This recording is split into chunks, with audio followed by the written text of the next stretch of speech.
Hello, how are you doing? Welcome to this channel. My name is Frashia and thank you for joining into this video. I really appreciate your presence. If you have not subscribed, kindly support me by subscribing. In this channel, you'll feel at home. We will spend days together, nights together. We will eat, we will travel, we will sing, we will dance, we will share ideas, and we will really have fun on this channel. Please, you are not mistaken. You are in the right place. Kindly consider sticking around because you're gonna like it. You're gonna like it, and let's live together. We live together, we have fun together. Consider subscribing to this channel. Please subscribe. Yeah, subscribe. Hey, subscribe. Okay? So, yalla. Hello you guys, how are you guys doing? I hope you're doing amazing, and thank you so much for tuning into this video today. I really do appreciate. Thank you so much for all your love and support.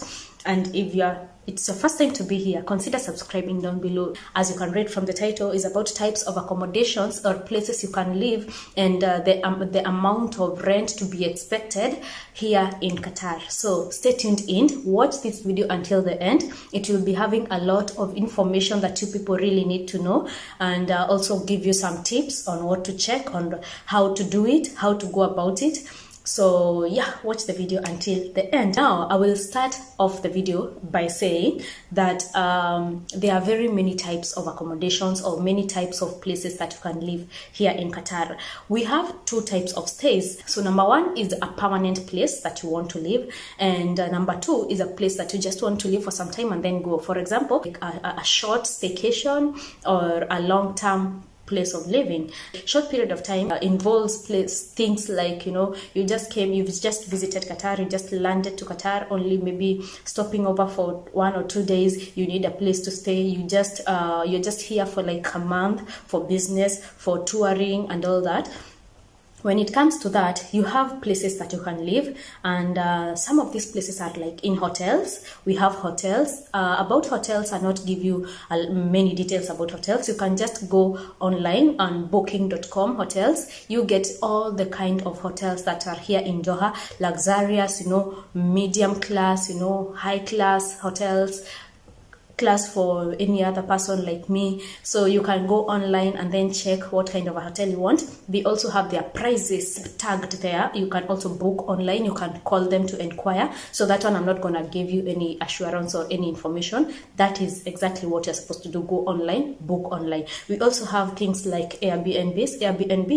They are like most of the cases you'll find that it's a house or a place set aside where you'll be living with the host being the owner of the house, or the owner of the house might be living in a different house but still around that place. So you'll find a fully furnished house. In major cases, it has kitchen supplies, it has basic supplies like lotion, soap and all that. We have such also here in Qatar. You can get them online at airbnb.com. It's also an online website that is all over internationally, that you can go there and search for a place that you want. They have different sizes. They have a place that you can live alone. They have a place that you can live with your family, with your friend. No, whatever size you want, it is available there. So that is done for the short period of time that people want to live. And now let's go to the most important one that people have been asking for and people are more interested in, long-term accommodations. So we have different types of accommodations when it comes to renting. So when you talk about long-term, it means you want to rent a house. So when you want to rent a house, there's a video that I uploaded here and mentioned the things that you should observe before renting a house. Please go check that video, watch that video. It will really help you. It will show you, it will give you things that you have to consider before getting a house for rent. And now, speaking about today's video, I'll give you guys the categories of places of houses you can rent depending with their sizes, and also their rents approximate. I'll just be approximating the rents charges. It's not like it is not exactly that, but it ranges around that amount. So there are several categories, and that's why I have a book, all of it written here. I don't want to miss any information, and as I said, watch this video until the end. It is really informative. When it comes to categories, there are places that are shared and a place that you want to live alone. So we start by sharing. You'll get places like, the lowest you can get is a bed space. A bed space is where you go and live with other people. It's like a room, and when you go inside, there are like 4 to 5 beds, or even more than that, depending with the size of the room, that you are sharing with other people. You are sharing the bathroom, and you're sharing probably the kitchen and the sitting area. That's a bed space. In most cases here in Qatar, you'll find that bed spaces are fully furnished, and in some of the cases, you'll find that the only thing you need to buy, if you want, is a mattress. So that is one thing. You share everything with the people you're living with. A bed space, you'll find that one bed is at the corner, one bed is at that corner, another one is at that corner, another one is, there are like 4, 5, even 6 beds in that room, even 10. It will depend on the size of the room. And now for bed spaces, they range from 500 to 1,000, and depending with the size of the house, depending on the location. Some places are too expensive to live, some places are affordable, so it ranges from 500. So with 500, you can surely get a bed space. The other one is a shared accommodation, like a villa. It's close to having like a bed space, but this one is a bit different. You'll find that it's a room, one room that it's shared by people, but it is partitioned. You'll find this room has boards, boards. For a bed space, it's an open thing. There's no partitions. So for partitioning, for a shared accommodation, you'll find that, or a shared room, you'll find that they have partitioned the room with cardboards, like this half and this half, or depending on the size of the room. Again, you'll find that they have partitioned it's taking like 4 people or 5 people, or even more or less. So that is another room. That one goes from around 700, or even sometimes you even get 500. And the reason they are cheap, the bed space and this partitioned room is cheap, is because you are sharing the rent. The total rent you are sharing amongst yourself. That's why you find it is affordable and it is cheap. It's a good thing to start with. If you just came here, or if you are not sure where to settle in, you can start with that, and then later, when you know how the place goes, how everything goes on here, you can get the accommodation of your choice. The other category is a studio house. A studio house, in most cases, like from where I come from, we call them bed sitters. So you will find that it's a room with everything. Like it has a toilet inside, toilet and bathroom connected together, and also it has like a bed space there. You can put your bed, you can put your wardrobe. It's a room with a bed. Basically, it's a room with a bed, and somewhere you can place your cooker, and the bathroom is inside there, and the toilet. Some of the cases you'll find that it's a studio house, but the bathroom could be shared outside, but it's very rare for that. If it's a studio room, it means that everything is inside. Mostly they are different sizes, depending on some families are even taking the studio room, because if you have only one kid, if you're a couple and you don't have a kid, you can also live in a studio room. And if you just want to watch your budget and something affordable, you can start from there. Studio houses range from 1,000 to even 2,000, 2,500, depending with the class, also depending with the location, depending with the size and all that. So the other category that we have is of 1-bedroom houses, 2-bedroom houses, 3-bedroom houses, 4-bedroom, and it goes on and on depending on what you want. So when it comes to this, also it will depend if you want it fully furnished, semi-furnished. It means like it's not everything that is furnished, or you want it completely empty and you'll furnish it yourself. So also this one interferes with the pricing of the house, because if it is fully furnished, of course, you will be added some charges. If it is not furnished and you're putting in your furniture and your things, it will be cheaper. Another thing, when you go to search for these things here, they call them like 1 BHK, 2 BHK, 3 BHK. It means 1 bedroom with a sitting room and a kitchen.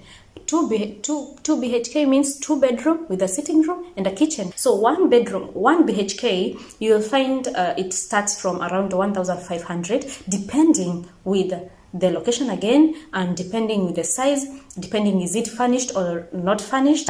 2 BHKs ranges from 2,000, 2,500 and goes on. The 3-bedroom house starts from 3,000, 3,500, 3,800, 4,000, depending with the things that I have said.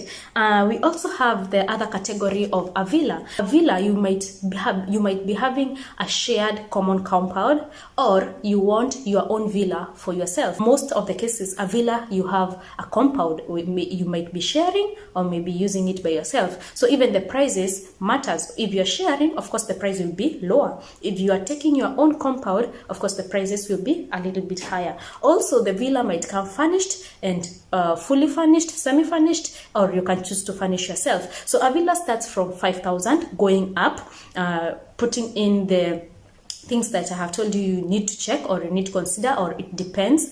So that is another category of the house. Mostly this one is used by families. Somebody who has kids, you need a bigger space, you can use this one from 5,000 going up. Now those are the categories that you have. And another thing that I would want to remind you guys is that the prices that I set there, that I approximated, they are not fixed. They can be different, they can be higher, they can be lower. I'm just giving you what you should be ready with, what you should prepare before going to get that specific house. So you guys are the ones to decide if you want this house, if you want a 1 BHK, if you want a studio house. You just go do your own research, check how much it is. But also there are other tips that I'll give you guys when it comes to this. As I said, I mentioned them to the previous video, but it's good if I just roughly mention them here. You check the location, that one matters a lot. If you're watching your budget, just know how much you are willing to pay for the house. Know how much you're planning to budget for the house. So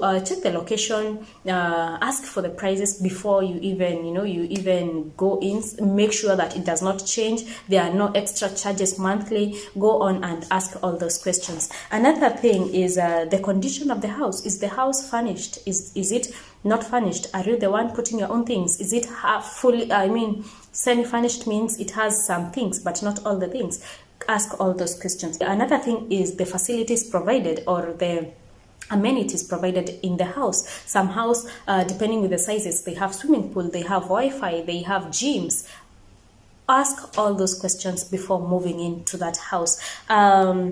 You can also use, I will also be giving you guys another bonus of links that you can go and check the houses. There we have Property Finder, we have QATARliving.com, we have all of them. There are like 4 links that I'll give you, genuine links. You go on my description box, you go just click there down, there's a description box. I have linked all of them there. You can choose to go one by one, you can just choose to use one. Check all of them. They have the houses, all of them put there. They have attached the prices, the amount of rent, so you have an option to choose that one or not to choose that one. If you see the one that you like, just go ahead, check the contacts, call the people, ask them more questions, go and see. And another thing that you should never do, don't you ever pay a house or even guarantee yourself to be living in that place and you have not gone physically to see it. Make sure that you physically get to the place, check if it's up to your standards, and then you can go ahead. The other last tip that might help you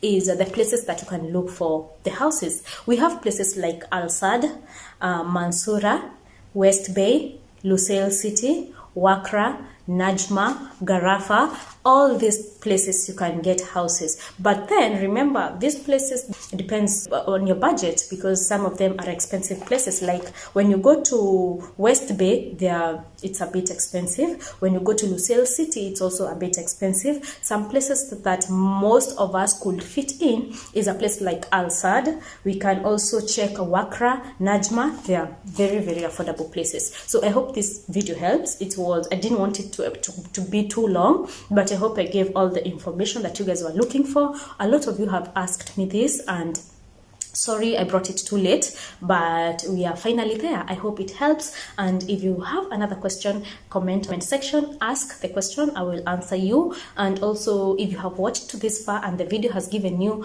information, please don't forget to give me a like. Also share to the people who might be needing it. And also don't forget to subscribe. Show me some love and always supporting me. Until the next one, bye bye.